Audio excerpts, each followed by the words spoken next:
Hello बच्चों, कैसे हो आप सभी। आई होप कि आप सभी अच्छे से होंगे और अपनी तैयारी बहुत ही बेहतरीन तरीके से कर रहे होंगे। तो बच्चों, आज की इस वीडियो में हम आप सभी को क्लास 12 जो कि फिजिक्स है, फिजिक्स के पूरी किताब के हम जितने भी महत्वपूर्ण प्रश्न बनते हैं उन सभी को इस वीडियो में देखेंगे। बहुत ज़्यादा इंपॉर्टेंट क्वेश्चन है इस वीडियो में, तो वेरी वेरी इंपॉर्टेंट क्वेश्चन है। जैसा कि आप सभी का फिजिक्स का पेपर 6 मार्च को है यूपी बोर्ड का, तो यदि आप बोर्ड एग्जाम 2025 देंगे तो बहुत ज़्यादा इंपॉर्टेंट है ये वीडियो। जान लीजिए, बहुत ज़्यादा वेरी वेरी इंपॉर्टेंट क्वेश्चन है इस वीडियो में, जितने भी क्वेश्चन हैं। तो जैसा कि मैंने पिछली वीडियो में आप सभी को 3 नंबर वाले प्रश्नों को बताया है, उसको नहीं देखें जाकर देख लीजिए। 3 नंबर वाले, 1 2 नंबर वाले और बहुविकल्पी प्रश्न, इसको देख लेते हैं तो आपका बहुत सारे जो प्रश्न हैं, इंपॉर्टेंट क्वेश्चन हैं, उसको आपको वही वीडियो में मिल जाएंगे। तो चलिए इसको स्टार्ट करते हैं। स्टार्ट करने से पहले आप सभी छोटी सी रिक्वेस्ट है, चैनल पर नए हो चैनल को सब्सक्राइब कर लीजिए। तो चलिए देखते हैं। पहला हमारा क्वेश्चन है, देखिए बहुत ज़्यादा इंपॉर्टेंट है। वैद्युत क्षेत्र की तीव्रता, क्या वैद्युत क्षेत्र की तीव्रता। तो वैद्युत क्षेत्र की तीव्रता, देखिए वैद्युत क्षेत्र की तीव्रता की परिभाषा और इसका मात्रक लिखिए।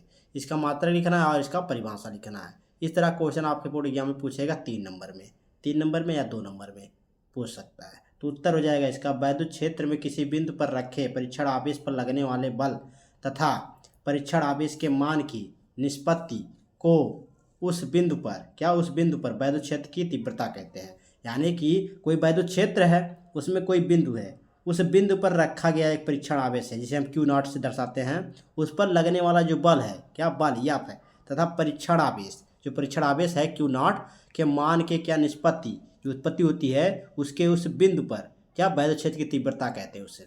तो ये आपका उत्तर हो जाता है। पहला नंबर क्वेश्चन है, बहुत ज़्यादा इंपॉर्टेंट है, इसको तैयार कर लीजिएगा।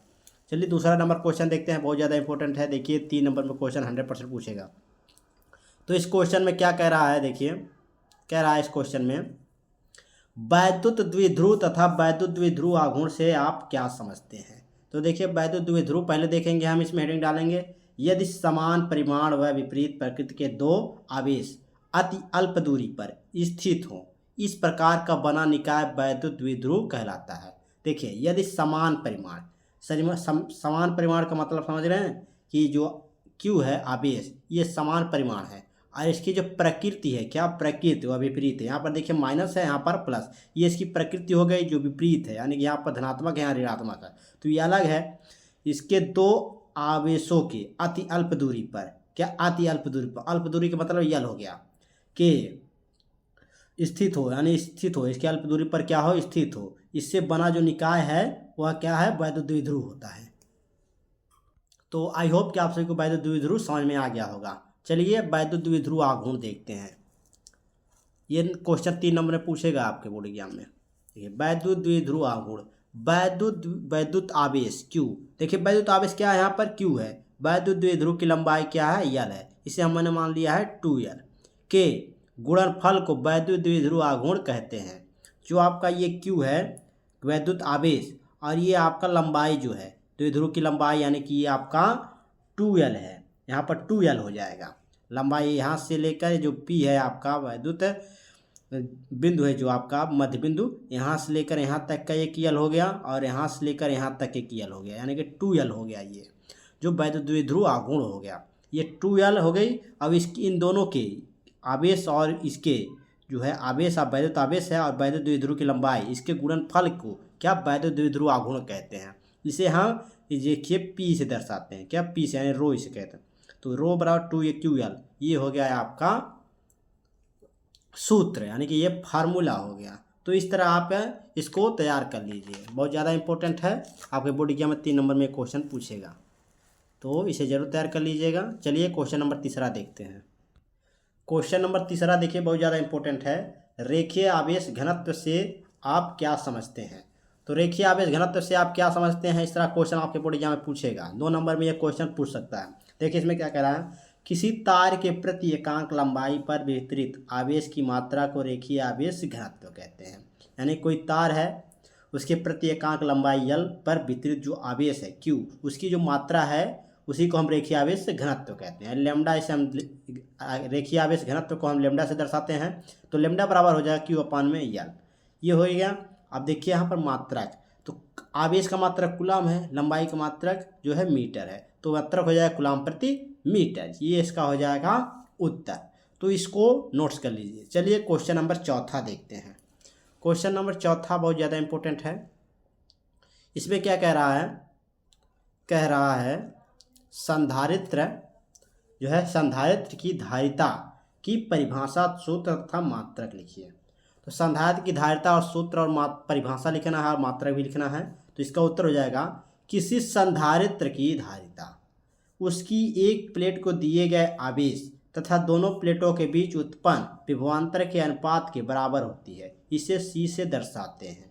देखिए, कोई संधारित्र की धारिता है जिसे हम C से प्रदर्शित करते हैं। यहाँ पर देखिए, उसकी एक प्लेट को दिए गए, मान लीजिए कोई एक प्लेट को दिया गया जो आवेश है तथा दोनों प्लेटों के बीच जो उत्पन्न, यानी दो प्लेट हैं, अब दोनों प्लेटों के बीच जो उत्पन्न होता है विभवांतर, उसके अनुपात यानी बटन जिसे कहते हैं, अनुपात के बराबर होता है। का संधारित्र जो C है, इसे C से दर्शाते हैं। जो C है वह Q और 1V, यानी कि आवेशों के क्या, दोनों प्लेट जो आवेश हैं, आवेशों के तथा दोनों प्लेटों के बीच क्या होता है, जो विभवांतर होता है अनुपात के बराबर होता है। कौन? संधारित्र।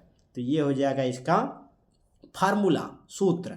अब मात्रक पूछा है तो मात्रक हो जाएगा, देखिए आवेश का मात्रक कूलम और विभवांतर का मात्रक वोल्ट, या फिर इसे हम फैरेड भी कहते हैं। क्या? फैरेड भी। आपके बहुविकल्पी में पूछ सकता है, फैरेड दिया रहेगा और ऑप्शन ये नहीं दिया रहेगा, फैरेड दिया रहेगा, तो फैरेड पर आप टिक लगा दीजिएगा। तो चलिए क्वेश्चन नंबर हम 5वां देखते हैं। क्वेश्चन नंबर 5वां आपका है, बहुत ज़्यादा इंपॉर्टेंट है, 2 नंबर में पूछेगा क्वेश्चन, या फिर कभी काल 1 नंबर में पूछ लेता है। धारा घनत्व से आप क्या समझते हैं, इसका मात्रक लिखिए। तो धारा घनत्व का मात्रक लिखना है। तो चलिए, और इससे आप क्या समझते हैं? चालक के एकांक, क्या? चालक के एकांक क्षेत्रफल से प्रवाहित धारा को धारा घनत्व कहते हैं। इसे J से प्रदर्शित करते हैं। क्या? इसे हम J से प्रदर्शित करते हैं। चालक के एकांक क्षेत्रफल से प्रवाहित जो वैद्युत धारा है उसको हम क्या कहते हैं? धारा घनत्व कहते हैं। इसे हम कैपिटल J से प्रदर्शित कहते हैं। तो ये क्वेश्चन नंबर 5वां था, बहुत ज़्यादा इंपॉर्टेंट। चलिए 6ठा नंबर क्वेश्चन देख लेते हैं। 1 नंबर में क्वेश्चन पूछा जाता है, ताप वृद्धि के साथ धातु की प्रतिरोधकता में वृद्धि की व्याख्या कीजिए। ताप में वृद्धि होने से धातु की प्रतिरोधकता बढ़ जाती है। क्या? जो ताप है उसमें जब वृद्धि होने लगती है तो धातु की जो प्रतिरोधकता है वह क्या होती है? बढ़ ही जाती है। तो ये क्वेश्चन नंबर आपका 6ठा था, बहुत ज़्यादा इंपॉर्टेंट था, इसे तैयार कर लीजिएगा। चलिए हम देखते हैं क्वेश्चन नंबर 7वां। क्वेश्चन नंबर 7वां है आपका, आवेश का पृष्ठ घनत्व किसे कहते हैं? आवेश का पृष्ठ घनत्व किसे कहते हैं? देखिए, किसी चालक चादर के प्रति एकांक क्षेत्रफल पर उपस्थित आवेश की मात्रा को आवेश का पृष्ठ घनत्व कहते हैं। तो आवेश का पृष्ठ घनत्व क्या किसे कहते हैं? देखिए, कोई चालक चादर है, कोई किसी चालक चादर है, उसके प्रति एकांक क्षेत्रफल जिसे हम एरिया कहते हैं पर उपस्थित आवेश यानी Q की मात्रा को आवेश का पृष्ठ घनत्व कहते हैं। इसे हम सिग्मा से प्रदर्शित करते हैं। क्या? सिग्मा, जो कुछ इस तरह बना रहता है, सिग्मा को इस तरह हम प्रदर्शित करते हैं। अब देखिए, इसका फार्मूला होता है सिग्मा बराबर Q/A। यदि मात्रक पूछ लिया जाए तो मात्रक हो जाता है, देखिए आवेश का मात्रक कूलम और एरिया यानी क्षेत्रफल का मात्रक जो है मीटर स्क्वायर, तो कूलम प्रति मीटर स्क्वायर इसका मात्रक हो जाएगा, आवेश का पृष्ठ घनत्व है। तो ये आपका क्वेश्चन नंबर 7वां था, बहुत ज़्यादा इंपॉर्टेंट था, इसे तैयार कर लीजिए, इसे नोट करते चलिए। इसका PDF चाहिए तो कमेंट कीजिएगा, हम आपको टेलीग्राम चैनल पर इसको PDF जो है प्रोवाइड करा देंगे। चलिए हम देखते हैं क्वेश्चन नंबर 8वां।